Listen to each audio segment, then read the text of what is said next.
So, in my very humble opinion, I think the Breakfast Club has been ass for the past 6 years.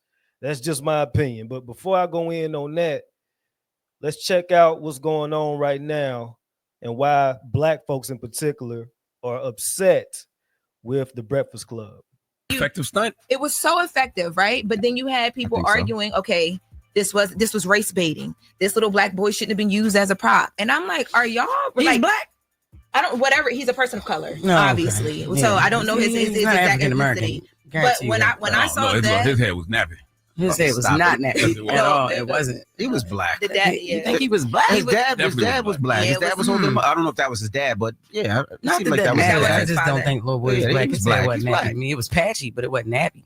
well, it was Very effective. I'm not gonna lie to you niggas. The Breakfast Club been finished, but I think this just put the icing on the cake. How dare y'all niggas sit up there and try to make fun of a kid that recovered from brain cancer, gang? I literally feel like everything has a limit and lines need to be drawn seriously. And children to me are going to always be the limit.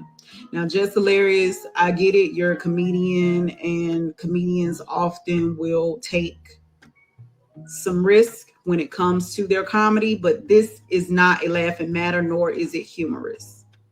Now, the Breakfast Club in general, that show should have been canceled a long time ago. Let's be honest. But to sit on that show and talk about the young man that was honored by the current president, this child is terminally ill, okay? He's a brain cancer survivor, but terminally ill. And you proceed to attack his physical. His hair ain't nappy, so that means he's not black. Like, what the fuck is you talking about, miss?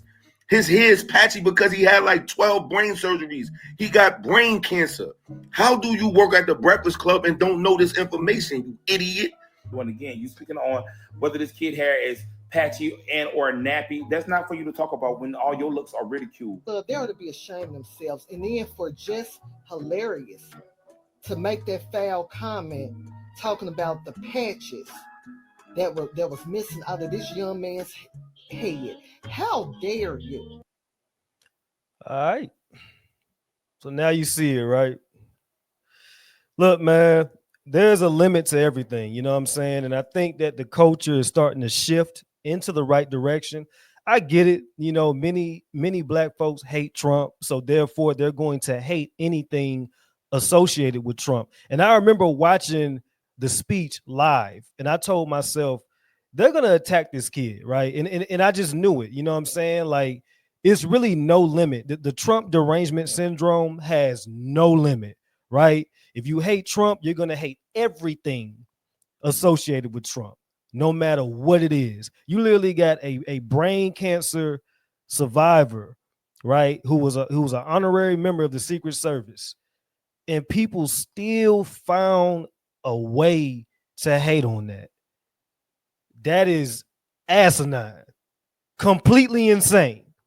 You know what I mean? And at the end of the day, from the outside looking in, I do understand it, right? Because people have a deranged syndrome when it comes to Trump, right? Trump could literally cure HIV, cancer, and everything, and people will still find a reason to hate only because it's Trump.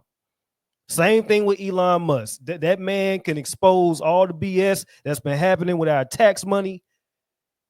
They're still gonna find a reason to hate because Elon Musk is associated with Trump. That's the way it is, right? So at the end of the day, the Breakfast Club, as I stated before, has been asked for a very long time. I stopped watching it over a few years ago. It's a clown show. You know what I mean? I have nothing against Charlamagne the God, Just Hilarious, or anybody on there, but the narratives that they spread, the willful ignorance, the willful stupidity, people are getting tired of that shit. You know what I mean? People want to, we're shifting as a culture to now, we want the real. You know what I mean? We don't want pandering. We don't want narrations. We want what's really going on right now. You know what I mean? Now, granted, you're going to have those people that's cool with the narratives, that's cool with the brain damage because that's what they want, you know, and they're ignorant within themselves. But a lot of people are waking up and they just want the real from both sides.